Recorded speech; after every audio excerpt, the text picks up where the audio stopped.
इस बार के तालुका पंचायत के चुनाव में वडोदरा के बाहुबली नेता और पूर्व विधायक मधु श्रीवास्तव भी उतरने के लिए तैयार है। दरअसल वडोदरा के पूर्व विधायक मधु श्रीवास्तव तालुका पंचायत चुनाव लड़ने के लिए बिल्कुल तैयार है और अपना चौथा पक्ष लेकर वो तालुका पंचायत के चुनाव में उतरने वाले हैं।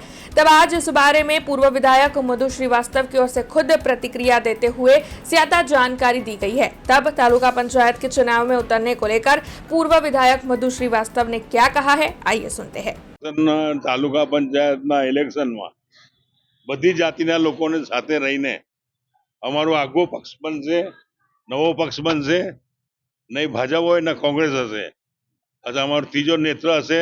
ત્રીજો નેત્ર રહીને સચ્ચાઈ પર ચાલનાર, સાચા કામ કરનારા એવા ઉમેદવારને ઊભા રાખીને ચૂંટાવા લાવવાના પ્રયાસ કરીશું, ચૂંટાઈ લાવીશું અને વડોદરા શહેરને, વડોદરા જિલ્લાને, તાલુકાને સારો વિકાસ કરવાના પ્રયાસ કરીશું। નવું કામ એટલા માટે લઈને ચાલી રહ્યો છું કે આવનારી નવી પેઢી આગળ વધે અને સચ્ચાઈ પર ચાલે। આજકાલ જે કંઈ બી છે આપ સૌ જાણી રહ્યા છો, કહેતા નહીં હોય પણ હું કહું છું કે ખુલ્લેઆમ કરપ્શન ચાલે છે, ખુલ્લેઆમ 2 નંબરના ધંધા ચાલે છે। કશું જ કોઈ સરકાર કે કોઈ કશું કરતું નથી। એને આગળ વધાવવા અને યુવાઓને આગળ લાવવા માટે લાવીને એક સચ્ચાઈની રાહ પર ચાલે એ પ્રયત્ન કરવાના છે। લગભગ અમે 40 થી 50 જણ ઊભા રાખીશું ને જે સારા હશે એમને જ ઊભા રાખીશું।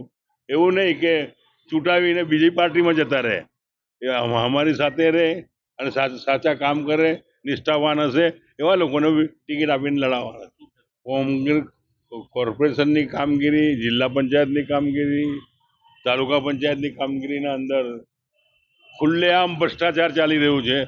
એ ભ્રષ્ટાચારને નાબૂદ કરવા માટે અમે નવું નેત્ર બનાવી રહ્યા છીએ। हमसे जुड़े रहने के लिए हमारे YouTube चैनल को सब्सक्राइब करें और नई वीडियो की नोटिफिकेशन के लिए बेल आइकॉन को दबाएं।